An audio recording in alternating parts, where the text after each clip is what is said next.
Hi, it's Ray Grant. It is Wednesday, October 9th, 2024. It is 9:30 p.m. here in Pittsburgh. And I was going to do a video walkthrough of the arrival of the Z408 cipher in the newspaper offices of the Vallejo Times-Herald and the San Francisco Examiner and the San Francisco Chronicle on August 1st, 1969. I will probably be doing that video next after this one. I'm doing this video basically to clean up the mess from my last video. I realized this morning as I was going over some of the symbols in Z408 that I had actually made a mistake, and I've had to rethink what I thought in my last video, and frankly, what I've been thinking about this sequence of events over the past 34 years. Okay, and it's a little bit weird because on the one hand, I'm moving back over what I did yesterday and in the previous video, but I'm also, or whenever that was, a couple days ago, but I am also in some ways reinstating what I thought 30 years ago, or maybe 10 years ago, or something like that. So on the one hand, I'm basically saying I was wrong in my last video, but it's complicated. It isn't. I was kind of half right and half wrong, and I am going to walk the viewer through what I'm talking about, because if I just explain it, you're probably not going to get it. Okay.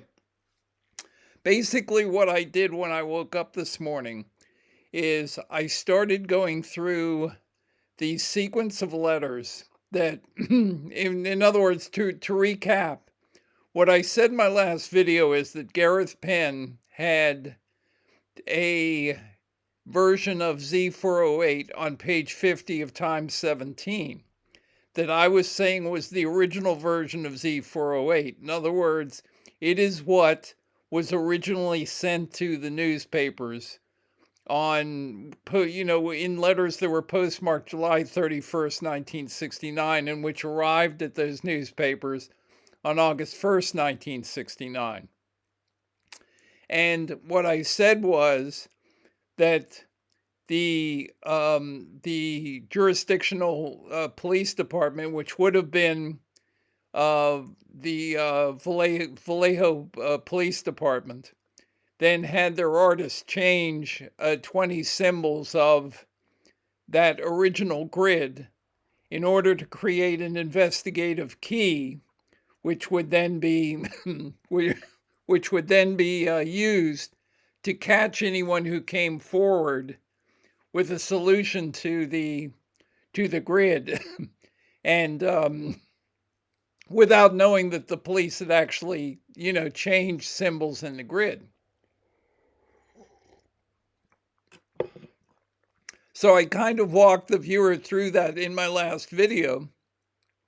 And what I was checking this morning was to see that the changes that were made were essentially they were non-essential. In other words, the changes made by the police department didn't actually change the solution. And when I made the video, I pointed out that there were 20 symbols that were changed, and 10 of the symbols were changed exactly the same way. Let me get my 10 of the 20 changes were essentially exactly the same. They were this symbol,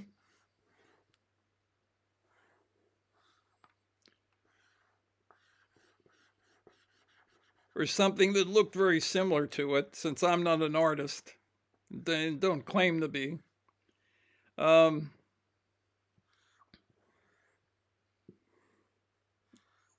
doesn't exactly look like a square, but you get the idea, I think.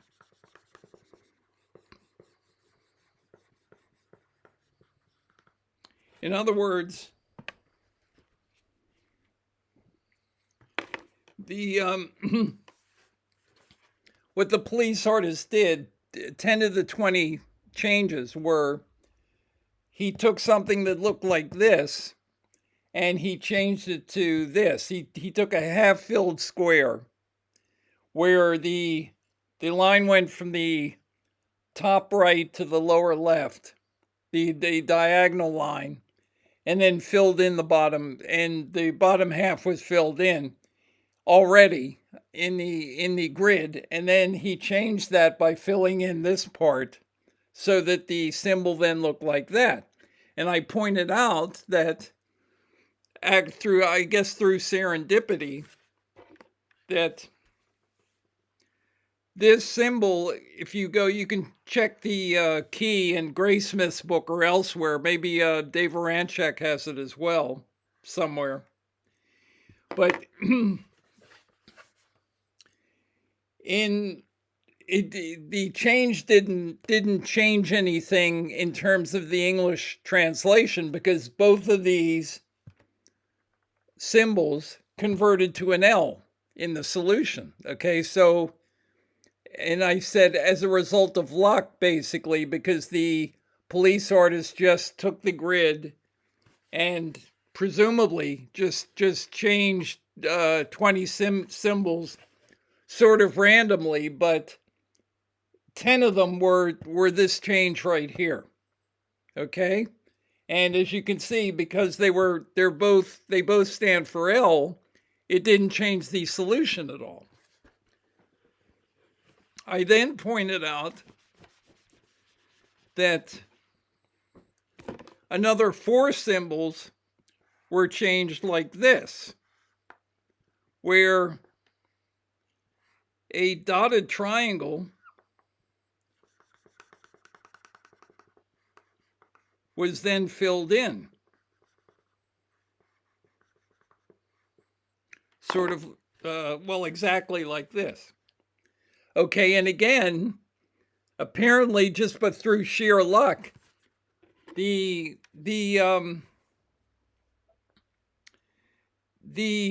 letter that stood for both of these symbols was either an A or an S. And that depended on the context of the English sentence. In other words, if it looked like an A was required to read that sentence correctly, then that's what it stood for. If it needed an S, then it stood for an S. But both of these symbols could stand either for, let's put a slash in there just to make that point. Either of these symbols could stand for either an A or an S. And again, you can get Graysmith's book if you're not one of the early birds like me who bought it in 1986, basically bought it the moment it came out.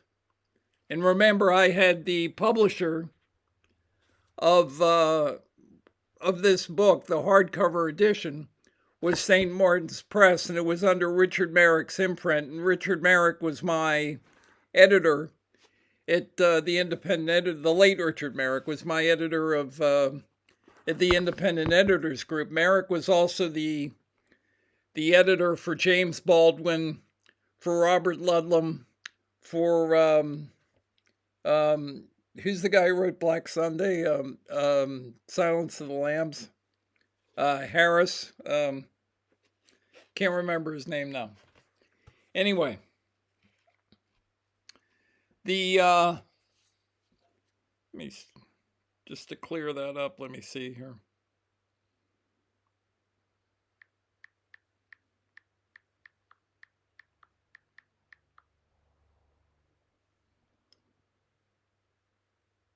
Thomas Harris, okay. It's just another senior moment here for you. Okay. But you get the idea. Okay. So is this to this. Okay. And then, oh, well, I don't actually need to do any drawing here. Just so that they would have at least one, I assume, just so they would have at least one symbol that went in the opposite direction. In other words, instead of being a fill-in, it would be something that took a filling out. They took a filled triangle and used presumably liquid paper to white out the center and then dot it. But even that change would still be the same thing. It would still stand for either an A or an S. So that's 15 of the 20 changes. Okay. And as I said, through serendipity, luck or whatever you want to call it, it didn't change the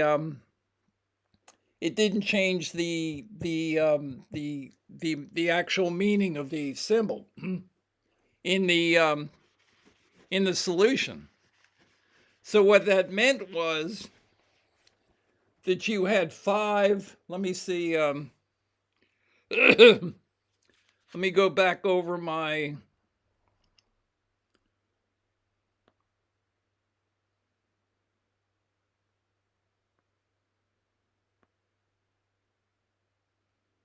Here it is. Okay. So what that meant basically was that you had 5 other symbols that were changed besides the half-filled squares and the dotted triangles. Those were 15. That was 75% of the changes were the half-filled squares, 2 filled squares. That was 10 of them. 4 of them were the dotted triangles to a filled triangle, and 1 was a filled triangle back to a dotted triangle.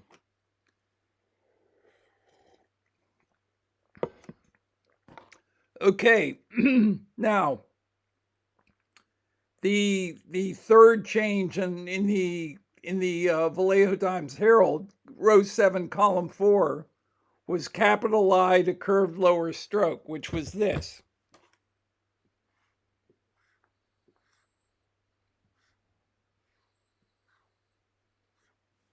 Okay. Now, here's where we begin to have a problem, because the symbol with the curved lower line converts to an O, but the capital I converts to a T. Okay? This is a T, this is an O, okay? So when the Vallejo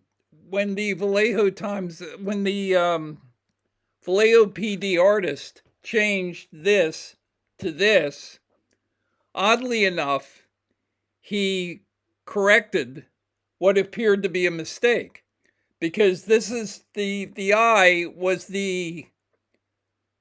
where the O was in dangerous, the most dangerous. In the original grid, it would have read most danger to, DANGERTUE, and in with the curved I, now that T was corrected to an O, so now it read DANGEROUE. Okay, it was still misspelled, but in the original there were 2 misspelled letters, and now the Vallejo Police Department artist actually corrected that. Okay.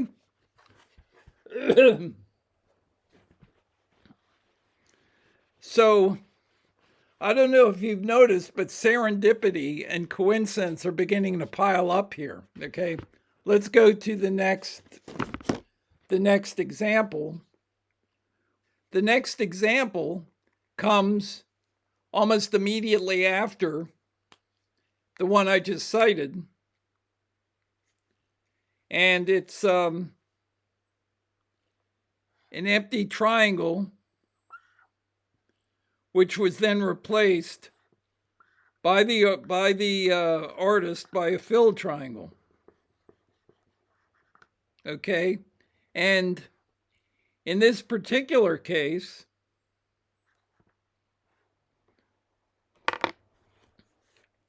the empty triangle stands for I, but the filled triangle stands for either A or S. So they assumed that what the author actually meant was probably A. So in this case, the artist actually caused a mistake because this is part of animal. It's ANIMAL.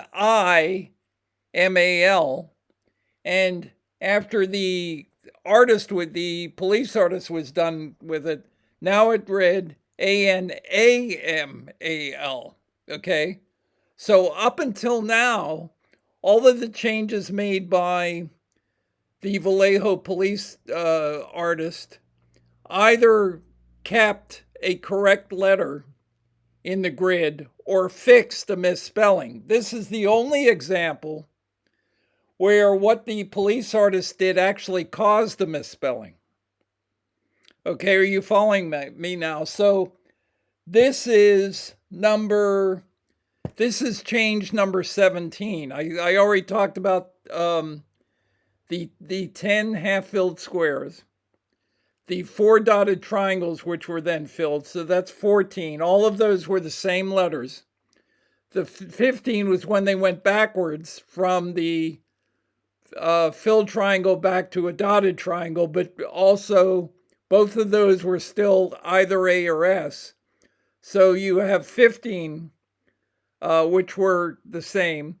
The 16th was the one I just showed you, where they changed the capital letter I to the letter, whatever that symbol was, what has the top of an I but curved curved lower strokes.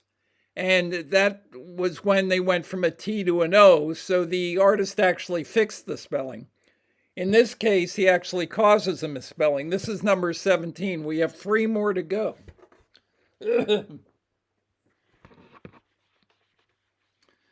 So number 18 is still in. Okay, yeah. Number 18 is still in the, it's row 7, column 14, dotted circle to Q.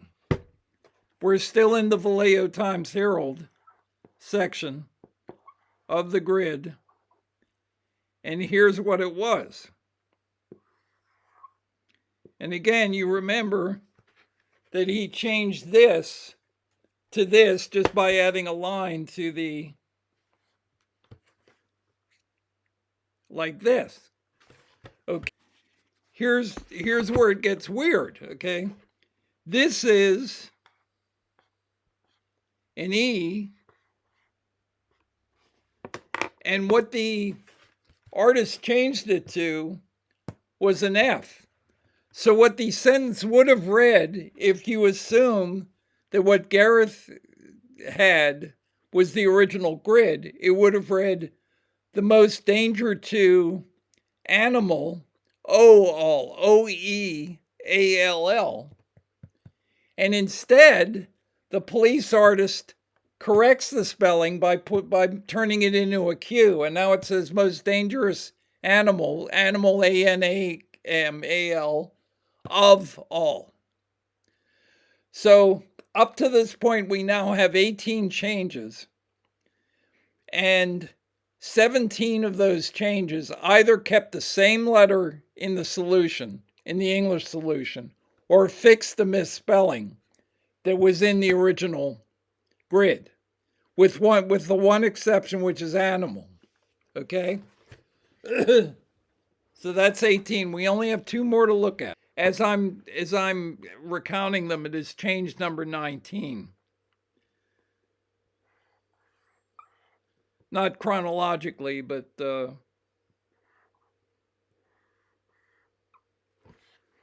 he took the original Z, just connected the ends of it like this. and then turned it into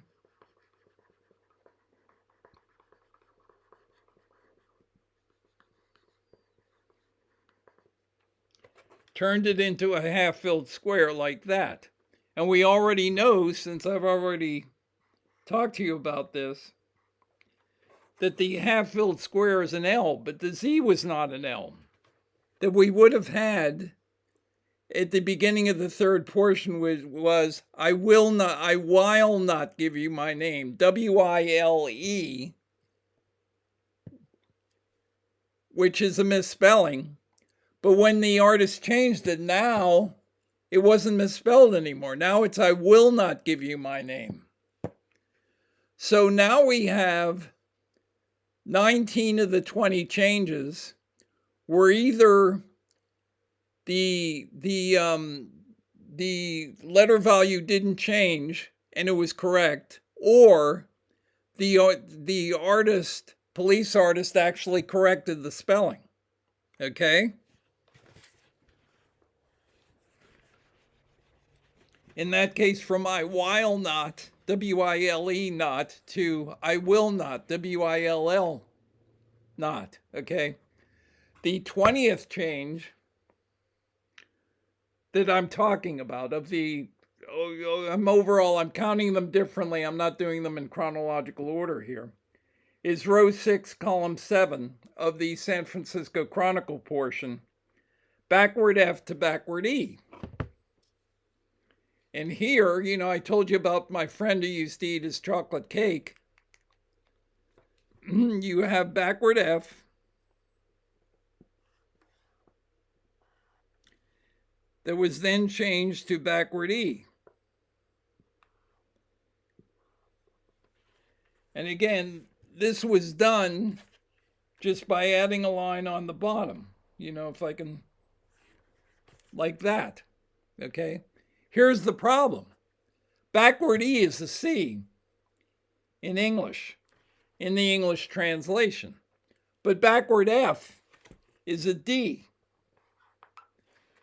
So what the line should have read, if you go by the original, what was in the original, all of this is assuming that what Gareth Penn had on page 50 of Time 17 was the original. Okay? What you would then have is my colledting, C-O-L-L-E-D-T-I-N-G. And the police artist corrected it with a backwards E so that now it is my collecting of slaves. So, in other words, 19 of the 20 changes that assuming, again, that a police artist changed these symbols and that what Gareth Penn has on page 50 was the original grid. If you make that assumption, then somehow, and you make the assumption that the Vallejo PD did not know what the puzzle said when they changed the grid, then you can say that they were lucky 19 times out of 20, that they actually made the puzzle more readable after changing it and basically doing it with a blindfold on. Okay? Now, here's the question. Does that make any sense? Okay, and as I'm doing that this morning, I said to myself, no, this can't. He couldn't have been right or not have damaged the message, even though we're only talking about 20 changes in a grid that's 408 characters long. We're only talking about 20 characters. So less than 5% of the actual grid was changed. But still, we're talking about an amazing ability on the part of the police artist to get 19 out of 20 right. Okay. So after thinking about that for a moment, I decided that that didn't make any sense. Okay. And before I go on, I'm going to, since that the one mistake that they made kind of stands out, let's take a look at it. The one mistake, which was most dangerous animal of all, what they did was the police artist apparently changed ANIMAL to ANAMAL, which is what they did, which is what this was. And the reason for that is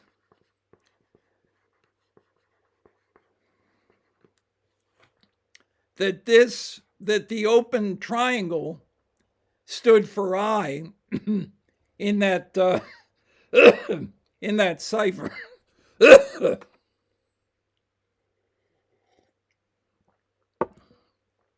Stood for I in the cipher, and the filled triangle would have stood for either A or S, okay?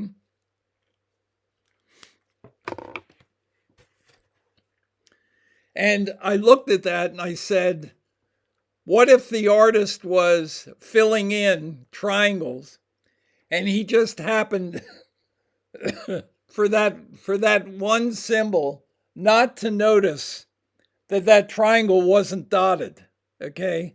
And he just filled it in without realizing he was dealing with a symbol that didn't also stand for either A or S. I think that's what happened. In other words, I think this is the police artist's one mistake. Okay? Now, the people who are watching this video are going to be asking themselves, well, wait a minute. You're making the assumption that what is on page 50 of Time 17 was the original grid, okay, that was sent to police. Yes, I am making that assumption, okay? I'm going to back up that assumption in a moment. But before I get to that, I want to point something out, which is that when I originally wrote my 1990 book, I don't think that I speculated as far as how the grid itself was changed. I knew that the grid had been changed because we have Gareth Penn's, page 50 of Time 17. And again, Gareth had gone to the trouble of getting a font or collecting, various font characters from, different characters from different fonts. The Macintosh computer, I can tell you because I had a Mac 128, a lot of their fonts just consisted of symbols, like a stop sign or, something you could tap on the key and get like a help wanted ad or, what have you, just about anything that you can think of. So Gareth either put together like a bunch of symbols from, different fonts, or there was a font that just happened to have all of those symbols from Z408, okay?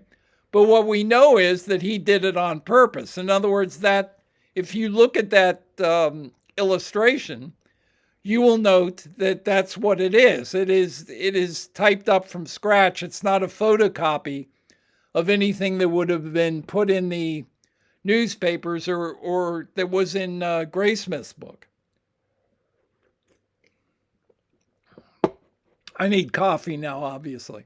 Anyway, so whatever Gareth did and put on page 50, he went to a significant amount of trouble to do that, okay? So the question is, why would he do that?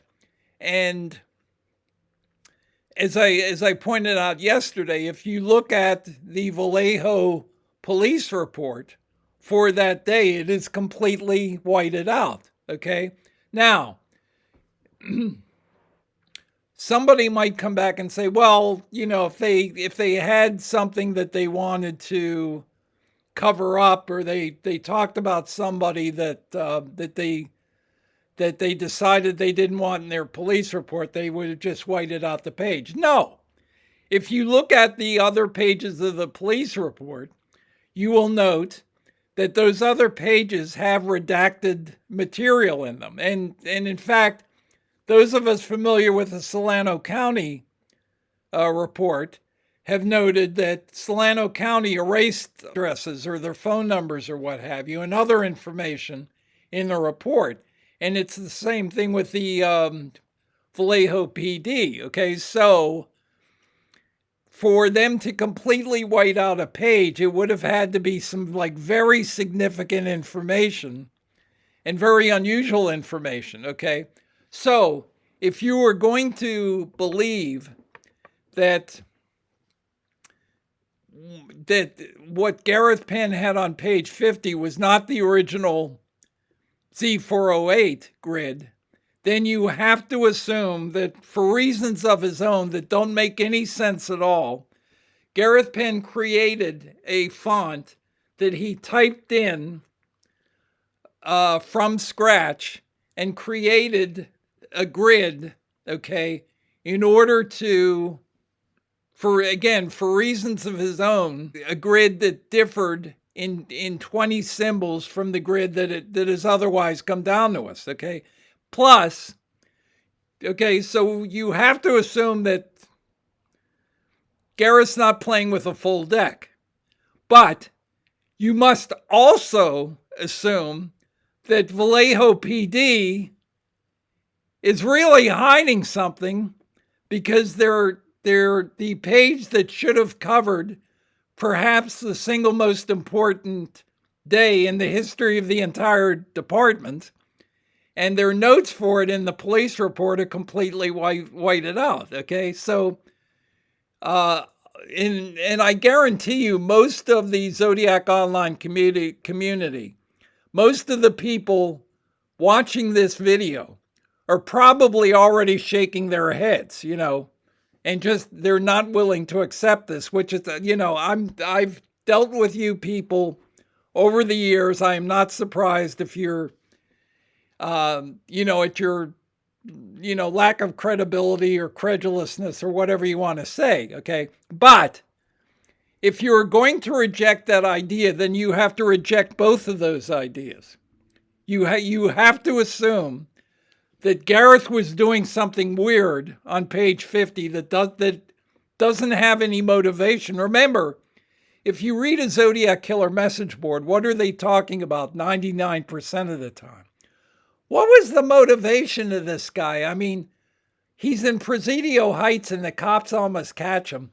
That must be his motive, never to kill anybody again, okay?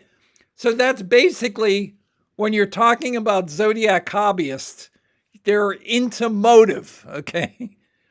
What people's motive for, and they're always trying to figure that out, okay?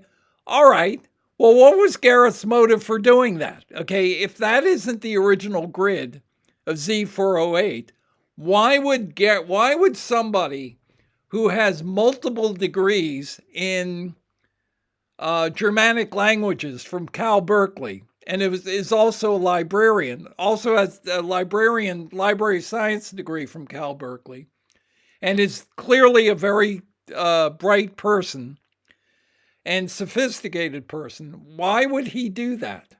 Okay, and I'm going to touch on the reasons for that momentarily, okay? Other reasons for it, okay? But we're not talking about one weird thing that happened. We're talking about two weird things that happened, because not only do you have the weird thing of Gareth, for whatever reason, doing that, if it's not the original grid, but you also have Vallejo PD whiting out their police report on the most important day in the history of the department, okay? And I get that most Zodiac hobbyists are going to be nodding their heads. Probably Ross Garaci, if he's watching this now, is probably, hey, Makes sense to me. You have to be willing to believe both of those things, and I don't. Okay. I believe that what Gareth had on page 50 of Times 17 is the original for Z408. This is Robert Graysmith talking about in the offices of the San Francisco Chronicle at 5th and Mission Streets. I joined the two editorial writers, Temp Peck and Al Hyman, in the editorial conference at 10 a.m. with the newspaper's publisher, Charles DeYoung Theriot. Okay? We met each morning to discuss the news and to decide on the topics for the next day's editorial page. I would scan the papers, draw 6 cartoon roughs, and the editors would select one. After I redrew it in ink on illustration board, it would be the editorial cartoon for the next edition. The newspapers arranged to have the original letters in cipher delivered to Detective Sergeant John Lynch of Vallejo Police Department. They in turn made copies of the code and sent them to, well, it was sent to the FBI in Washington, actually. Okay, I will get to that momentarily. Okay, so the police agency involved immediately, and you just heard what Graysmith said, and I get that a lot of people in the Zodiac online community don't like Graysmith, Mike Butterfield, for example. But Robert Graysmith was there. He was a direct witness. And the letters and the codes were handed to Vallejo PD. That clarifies, even though the David Fincher movie says that they were going to arrange for SFPD to look at that stuff, that's not what happened, okay? Now, I'm going to do a walkthrough of that day in my next video. But one of the points that I will make in that walkthrough is everything that happened vis-a-vis the letters and the code portions and so forth would have happened relatively early in the day. The mail would have been received relatively early. Vallejo PD would have been called relatively early. And there wouldn't have been... One of the things the movie does is it basically shows editors, sitting in a conference room all day. I don't think that's what happened in newspapers, okay? Maybe I'm wrong about that, but I don't know about any. I'm sure that there were conferences, as Graysmith just said, that there were conferences between editors, for relatively short periods of time, but they didn't spend the entire day just lounging in the conference room. So basically, and newspapers are dealing with murders all the time. What they're not dealing with necessarily is a murder that involves somebody sending a cipher to the newspaper. I assumed Vallejo PD just had their police artist change 20 of the symbols, okay? In other words, I'm assuming that what Gareth has on page 50 was the original, and what was changed by the Vallejo police artist, basically blindfolded. He didn't know what the symbols meant at the time, in other words, okay? This is page 13 of the Napa police report, which you can find on Tom Voigt's website. 1400 hours, that's 2 o'clock in the afternoon. Reporting officers Narlow and Lonergan then proceeded to the Vallejo Police Department and met with Sergeant Jack Mullinex and Sergeant Dwayne Nilsson. Officers exchanged information regarding Vallejo's crime of 7/4/69 and our particular incident, which is to say the Lake Berryessa murder. Suspect information was exchanged and is listed in the separate suspect file. Investigating officers checked to determine the validity of the decoded message and as to how far the original ciphers had been decoded. It was then learned that the message had been decoded by at least 2 different sources, one being Mr. and Mrs. Harden of Salinas, and the other by the FBI in Washington. It was noted that these ciphers were broken independent of one another, and the FBI confirmed the validity of the original decoded message. It was also learned that there was a small portion on the very end of the coded message that had not been decoded for reasons unknown. The balance of the afternoon and evening, reporting officers and other investigating officers met to exchange information and further discuss the evidence at hand, okay?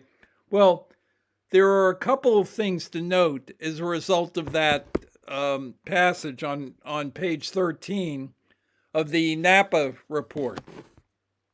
One of which was all of the information that Napa was getting from about the cipher, they were getting from the Vallejo Police Department. Okay, so there's that to consider. The second thing we need to realize is that the FBI in Washington solved Z408 independently of the Hardens. Okay, now at some point in the past, I made the statement that I thought that what had actually happened was that the police had gotten a hold of the Z408 cipher. They had then faxed it to Washington, to the FBI. The FBI had then solved the cipher, which made sense to me. The FBI, if you figure they're professional cryptographers, does it make sense that the FBI could solve Z408? It's a fairly basic multiple substitution cipher in 3 or 4 hours, when the same cipher took the Hardens, who are not cryptographers, a couple of days. Okay? And I thought, sure. I said, and then what would have happened was the FBI would have faxed the solution back to Vallejo PD, and Vallejo PD would then have changed 20 of the symbols, okay? And what I what I just showed you, by the way, basically backs that up. In other words, every time that there was a change of the 20 changes, every time there was a change from the original, it was to make the solution more readable. In other words, it was to fix a mistake. And the one time when it went in the opposite direction, it was probably because the artist mistook an empty triangle for a dotted triangle. Okay, and he just made the mistake.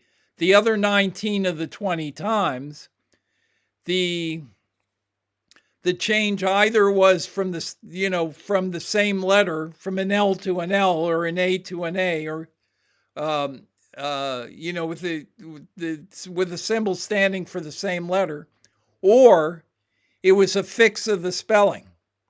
Okay, that would seem to point, 19 out of 20 would seem to point to the Vallejo police artist knowing what Z408 actually said before he changed the symbols, okay? And the reason that I changed my mind about that was when I was talking to Ryan Garlick, who's a colleague of Dave Aranchak's. And Ryan Garlick, who's a good guy, but Ryan Garlick, he was trying to be helpful. And he said, frankly, I think you're overestimating how quickly the FBI could have solved that cipher, And when he told me that, I thought, well, he's the expert, I'm not, so maybe I'm wrong about that, okay? But when I looked at the fact that the artist apparently got 19 of the 20 letters right, and the 20th letter was just a mistake on which symbol he chose to fill in, it dawned on me that no, whoever changed the cipher grid already knew what the solution to the cipher was. Okay? So I have to assume that in fact, what I originally said, which is that the Vallejo PD sent the cipher to the FBI in Washington, and the FBI was able to solve it in whenever, 2 or 3 or 4 hours, and fax it back to Vallejo PD. By the way, it does say in the movie that one of the police agencies doesn't have a fax machine, but that's the Napa Sheriff's Office. It's not Vallejo PD. Vallejo PD may have had a fax machine. In any case, I'm sure they could have borrowed one if it came to that. Maybe from the newspaper, I don't know. But the point I'm making is, we know that the FBI solved the cipher independently of the Hardens. We know that all of the information, we just saw that Graysmith witnessed the Chronicle editorial board giving what they had, physically handing what they had to Vallejo PD. Okay. We also see in the Napa police report that their information came from Vallejo PD. Okay. And included in that information is the fact that the FBI had solved the cipher. Okay. Therefore, the assumption that I make, and again, it's another assumption or speculation that Ray Grant is making based upon the evidence, which is that the Z408 was sent to the FBI in Washington. They were able to solve it within whatever, 2 or 3 or 4 hours. They faxed it back to Vallejo PD, and the Vallejo PD artist then made changes to the cipher to give them an investigative key. So that's what the logic is, okay? And the next thing I'm going to talk about here is something that just to back up what I've been saying. Okay, in other words, because of what Ryan told me, I thought, okay, well, maybe that seems like a hard cipher to me, but I'm not a cryptographer, so maybe Ryan's right, and the FBI wouldn't have been able to solve it that quickly. But again, the Hardens, not being cryptographers, were able to solve the cipher in a couple of days. Okay, so how much of a stretch is it? I know that David Fincher had a lot of fun with this idea that the NSA and the naval intelligence and all these other professionals were trying to solve that cipher, and it ended up being solved by the Hardens. Okay, but the setup is consistent with what Vallejo PD was trying to do. In other words, they knew what the cipher said. Now let's put it out in the public and see who comes forward. Maybe the killer will come forward. And that was the idea, okay? And again, as Graysmith just said, that's part of what the police are trying to do. They're trying to catch somebody who's being very PR oriented as the killer, even though he wasn't the Zodiac. He hadn't called himself the Zodiac yet. But that's one of the ways that you catch people like that. So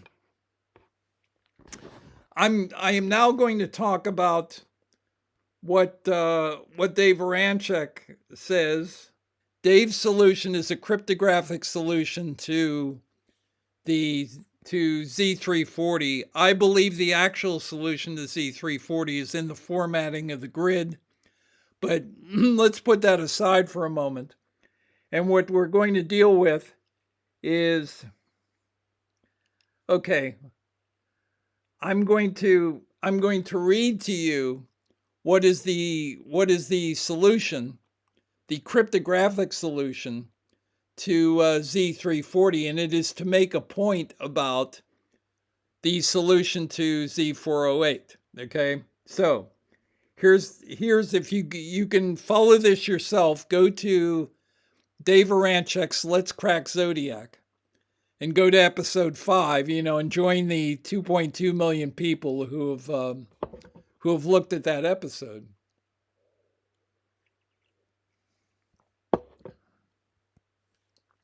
And when I'm done with this, I'm going to ask you if this is the solution. Okay, so there will be a test at the end of this reading here.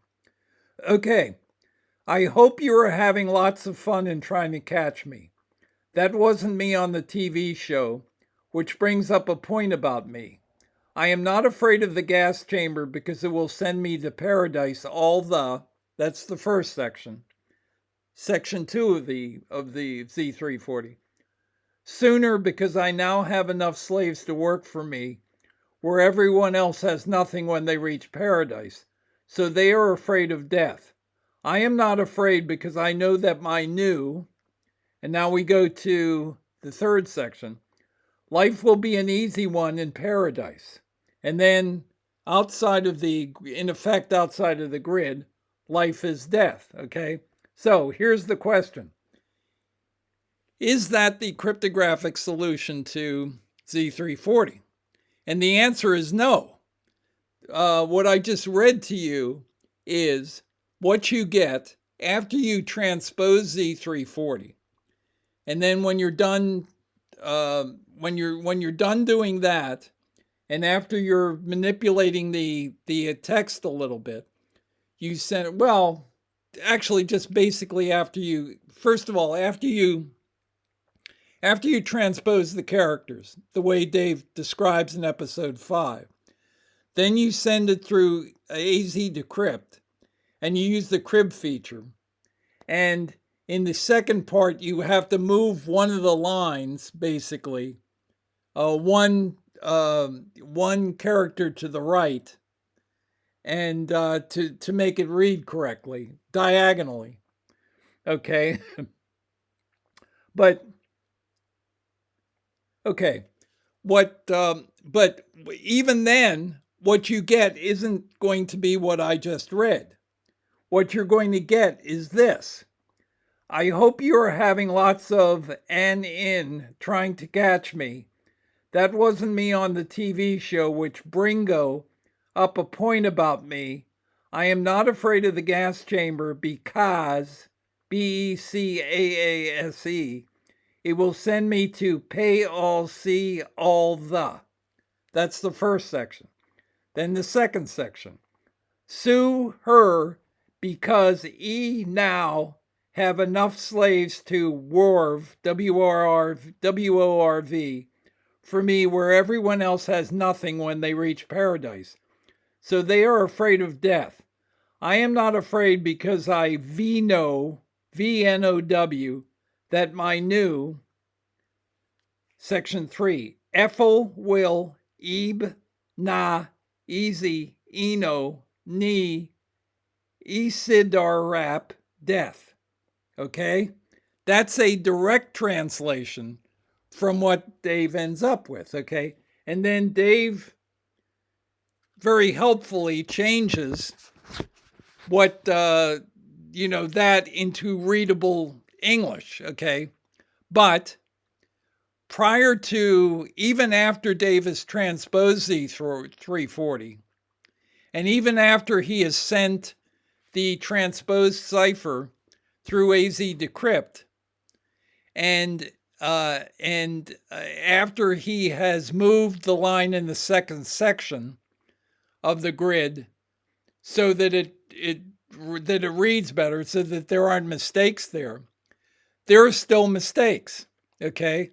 And what you read at the end of the episode is a cleaned up version of what the actual solution was. And the solution is not quite standard English, okay? So you may ask, well, wait a minute. What's the significance of that insight? Well, the significance of the insight, again, have you done your homework? Did you do what I told you to do? And if you didn't, why not? In other words, Okay, I'm sure all of you have watched episode 5 of Dave's series. Have you watched episode 6? And most important, have you watched episode 9? Because episode 9 talks about the undertext of Z340, okay? And in the undertext, you see things such as 26 row-sized chunks where these symbols are not, individual symbols don't appear more than once. There are 26 of those, as Jarl van Eyck pointed out. There are other things in the undertext. For example, there are the two double L's, okay, where the same symbols are used. There are these sections of the grid, both in the transposed and untransposed variations of the grid, where certain symbols do not appear at all in the central section. They appear at the beginning and at the end, but not in the middle, okay? So as Dave himself pointed out, it's clear that the creator of the grid went to a tremendous amount of trouble to preserve those idiosyncrasies in the undertext of the grid. So the next question we have to ask is this someone who cannot spell, just basic words in English? Probably not. And probably the reason that you're seeing misspelled words in the ciphers is so that the cipher creator can also create an undertext in all of his ciphers, and therefore it would make sense that Garrett's version of Z408 has misspellings which the Vallejo PD version doesn't have. Okay? In other words, Garrett's original version of Z408 is like the uncleaned up version of Z340 that I just showed you of that Dave Aranchak solved cryptographically. In other words, Dave didn't end up with a cleaned up English version of the plain text. He had to, after he did all the cryptographic work, he then had to look at the text and clean it up. Okay, and the same thing with the original version of a Z408.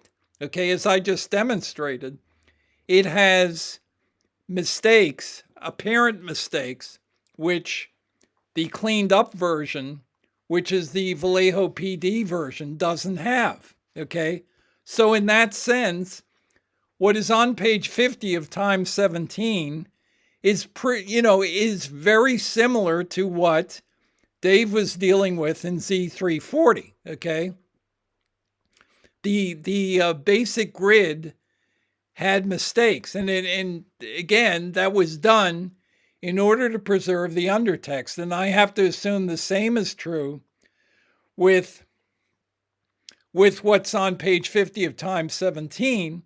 And again, as I've been saying since 1990, the Z408 cipher is not about, I like killing people because it's so much fun.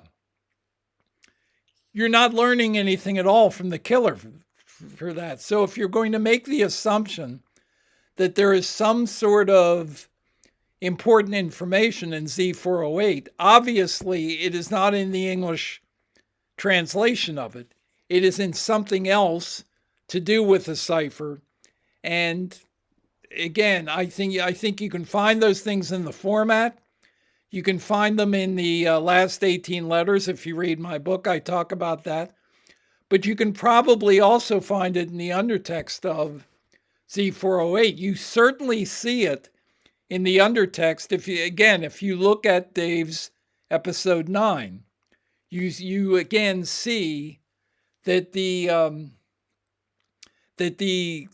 cipher grid has information that there are messages being sent to the cryptographers out there. If you're able to solve this grid, this cipher grid, then you will see that I'm also doing other things. And, it's like what I said about the New York Times crossword. If you solve the crossword on Sunday, a lot of times you can solve the crossword independently of what the theme is. And then you kind of have to look at the crossword a second time and say, oh, now I see what the theme is. All of these, the third line and this line that's, more towards the middle, and the line that's like the clue, the answer that's 3 lines up from the bottom is the theme of the puzzle. It's the, whatever they call that, the revealer in the New York Times, but it's the same idea. In other words, the New York Times does crosswords that are multi-leveled, okay? And that's just to challenge people like myself, and I'm a hobbyist when it comes to doing New York Times crosswords. I'm middle of the pack. I occasionally can solve a Saturday puzzle. And the later it is in the week, the harder it is for me. So I'm not particularly better than your average person. Okay. But it's the same idea. It's the same general idea. That much should have been clear when people saw that there was no more information in the solution to Z340 than there was in the solution to Z408. I like killing people because it's so much fun. What is the, I hope you're having lots of fun and trying to catch me. That wasn't me on the TV. We knew that, okay? Which brings up a point about me. I'm not afraid of the gas chamber because it will send me to paradise, okay? Basically, they're making this announcement in a blinking neon sign. You're looking at the wrong thing. If you're looking for the direct translation, the direct decipherment of these symbols, you're looking in the wrong place for the solution. This isn't where you're going to find it. And when Gareth Penn put the original grid of Z408 on page 50 of Time 17, that's what he was getting at. He was getting at this idea. That's what he was getting at. It was to present what was changed, okay? What was changed by Vallejo PD, okay? And as I said, they didn't change Z340 because by that time, the Zodiac case was giant, and they didn't want to, plus they hadn't already solved it. They hadn't already solved Z340.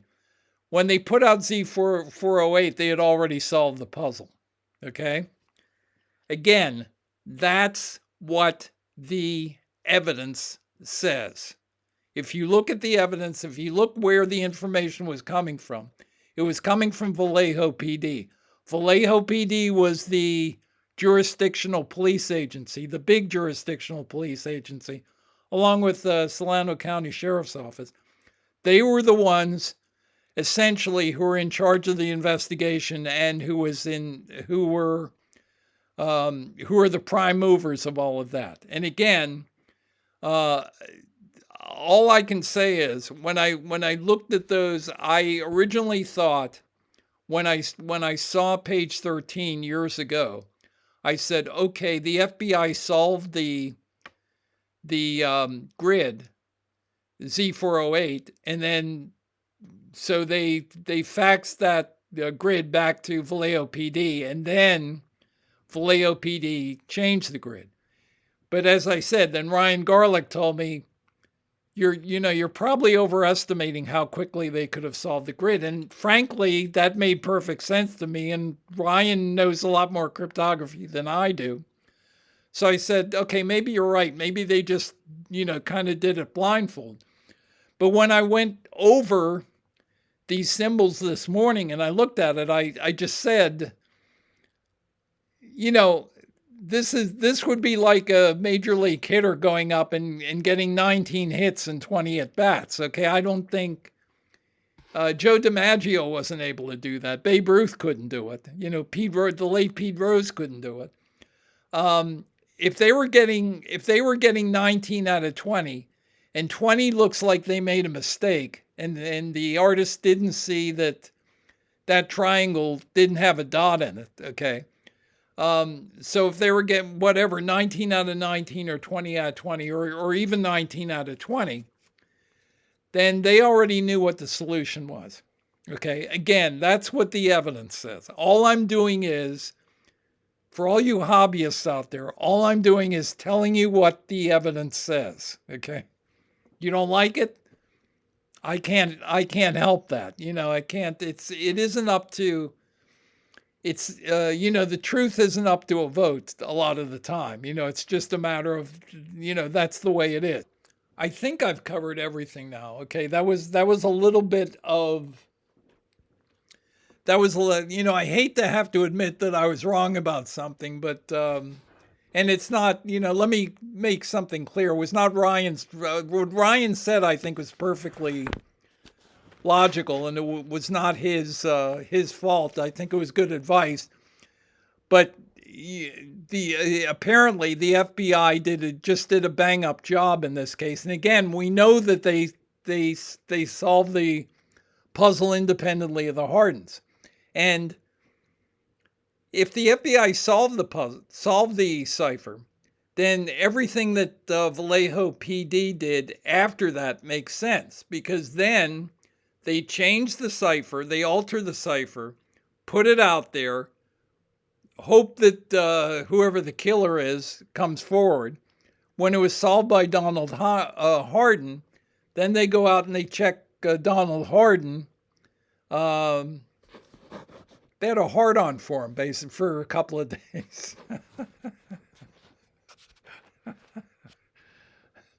That joke is beneath me, but I can't. How to make it anyway. Yeah, I mean they checked out Donald Hardin because that's exactly what they were doing. Anyone who was going to come forward was going to be checked out. Okay, so I think I've covered this subject exhaustively.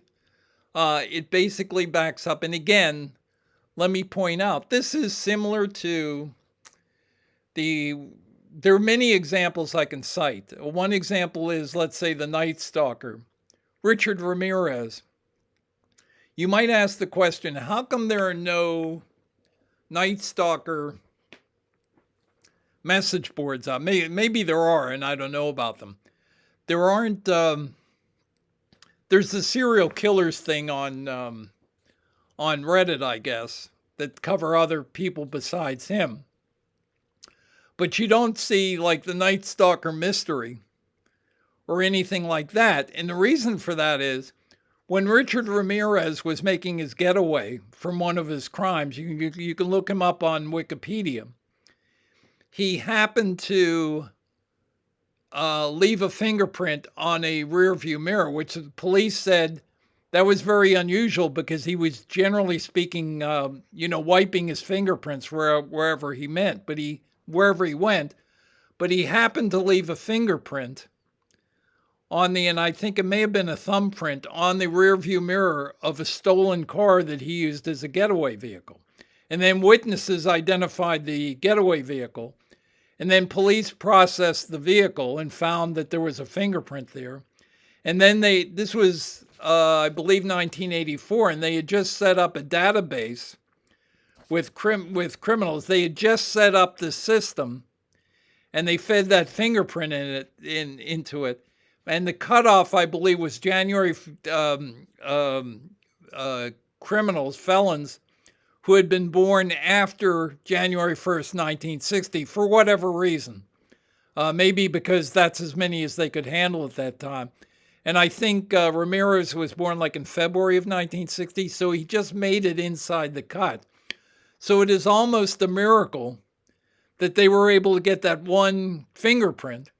But that's the thing that narrowed it down from, I'm sure there are a lot of, if those crimes had gone unsolved up till now, I'm sure you would have dozens and dozens of suspects, just like the Zodiac case. But you don't have them because he left one fingerprint in a car, okay? I would say the same thing about the Zodiac case, which is you can talk about Arthur Lee Allen, you can talk about Ted Kaczynski. Who else do you want to name? You know, any of these pet suspects. And all you have to do if you want to start talking about any of those people with me is explain to me how Gareth Penn had the original Z408 on page 50 of Times 17. Okay.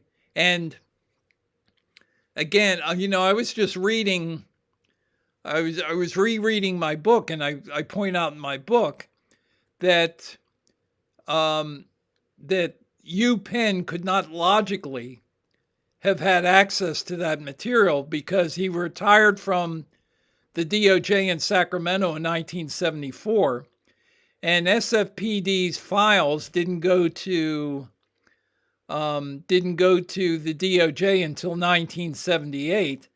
And when they did that, they were supposedly hidden in a drawer by one of my biggest fans, Fred Shirasago. Fred answered the phone. I called him one time, I guess in 1990, and he answered the phone. And I started to introduce myself, and Fred cut me off. And he said, "I know who this is already. You don't have to tell me."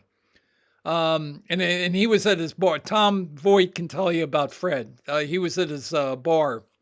But anyway, there's really no logic that can get you the original Z408 grid. Part of the reason for that is because Donald Gene Hardin came forward, that area of the investigation was already pretty much closed. The fact that they had changed the grid after that didn't matter because Hardin had come forward. They knew the killer wasn't going to come forward because the grid had already been solved. So when the police agencies got together in October of '69, I think in October 20th, it was right around the same time that the Riverside PD sent their memo to Napa.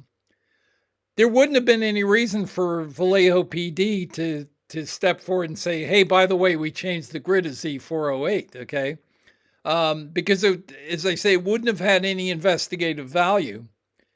And in any case, Gareth doesn't point out. I mean, if Gareth's dad had gotten the original grid of Z408 and given it to Gareth would have put that up probably on the cover of the book and, bragged about the fact that his dad, because he, in letters that Gareth was sending to me in 1986, he said that he got the radian clue from talking to Ken Narlow in Ken Narlow's office.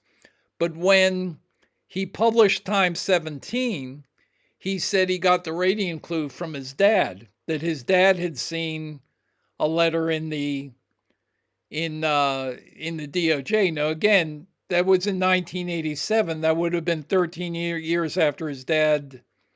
Well, okay, 1980 would have been 6 years after his dad retired. Okay, but again, Garrett's original story was that he got the information from Ken Narlow. Then he said he got the information from his dad.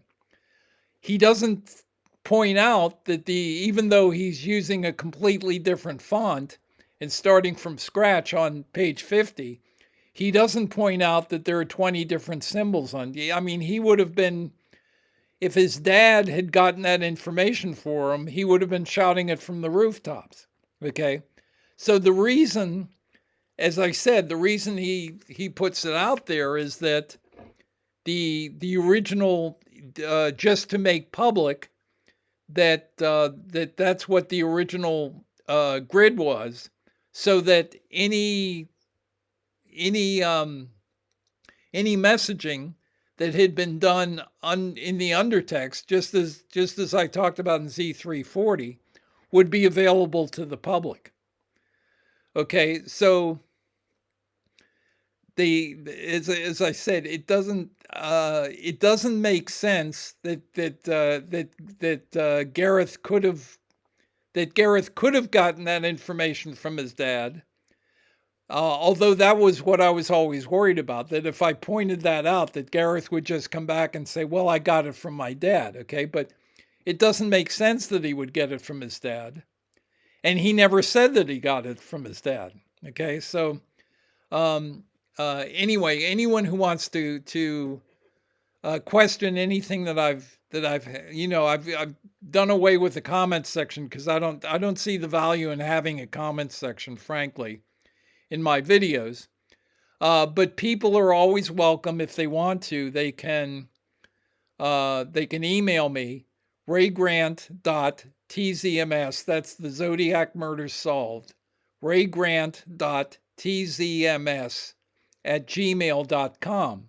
And if you have a question, if you have an objection to something I'm saying, if you have comments to make, whatever you would like, and as I said, I will be more than happy to discuss. If anyone wants me to go on live somewhere and discuss this particular angle of the case, I will be happy to do that. What I would like, if anyone else is, if I'm going to, if I'm going to be like going on in chat rooms or watching panels of Zodiac experts, I would like them to, before we talk about anything else, to answer that issue that I've just raised. Okay. Because unless you can answer why Gareth Penn had Z408, the original grid, in 1987, and I'm sure before then, it's the equivalent of Richard Ramirez's fingerprint. It puts him in. He puts him at the other end of that mailing.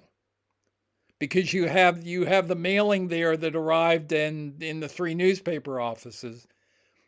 Page 50 puts him at the other end of that mailing, putting that into a mailbox, and it's just like the October 13th letter, where the Zodiac killer talks about the murder over by Washington and Maple. Only someone who was in the car would have known that the original trip book entry was Washington Maple, not Washington and Cherry. So Washington and Maple puts the writer of the letter in the car. So he never had to cut off the back of Paul Stein's shirt. He cut off the back of Paul Stein's shirt to cover up the fact that he took Paul Stein's wristwatch off his left hand, off his left wrist, and left a long mark on it, and then strapped a Timex to it.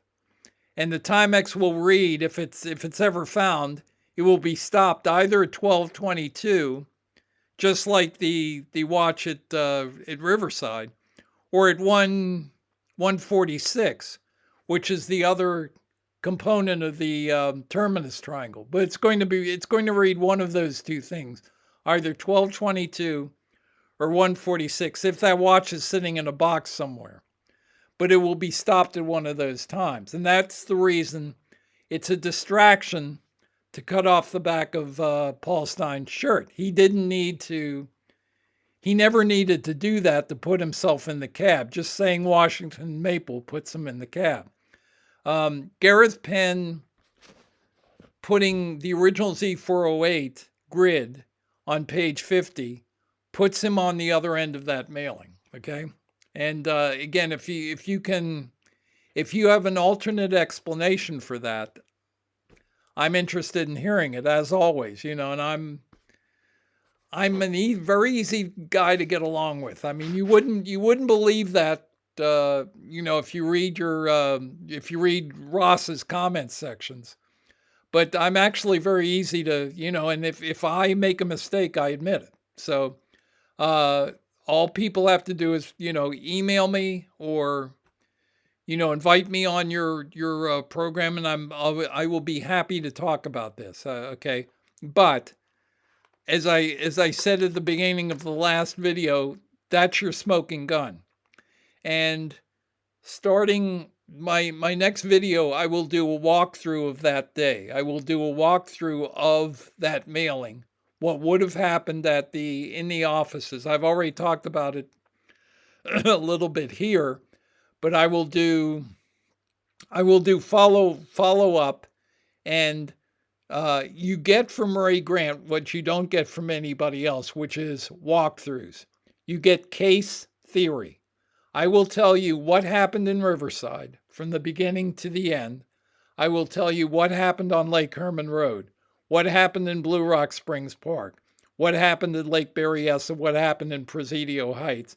And in this particular instance, what happened, I will do that in my next video. I will do a walkthrough of the mailing, which started the whole thing. Didn't actually start anything, but started the PR for the Zodiac killer. The mailing of July 31st, 1969, and that mailing's arrival in the offices of the 3 newspapers. So that's my next video. Again, I appreciate everyone who is still watching. I'm not sure why you're doing that, but thanks very much for doing it. I do want to say hi to people I talked to in the chat the other night. Hi to Jerome. Thanks for having me on your chat. Hi to Andrew. Who else was on there? Ross was on there. Ned, of course, was on there. So I appreciate and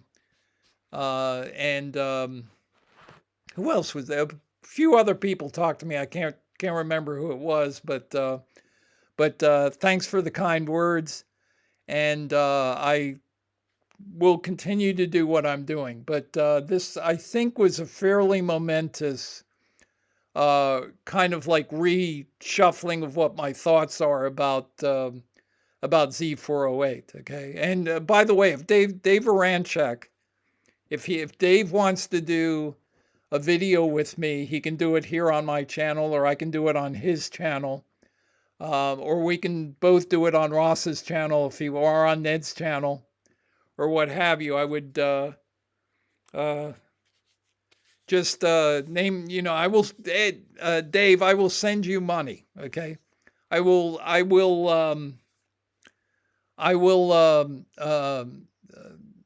donate to your favorite charity. If you do want to do that. I don't think there's any way I'm ever going to get Dave in that type of situation, but maybe I'm wrong about that. But also thanks to Dave for his videos, which have been very helpful in my getting my own message out there. So it is appreciated.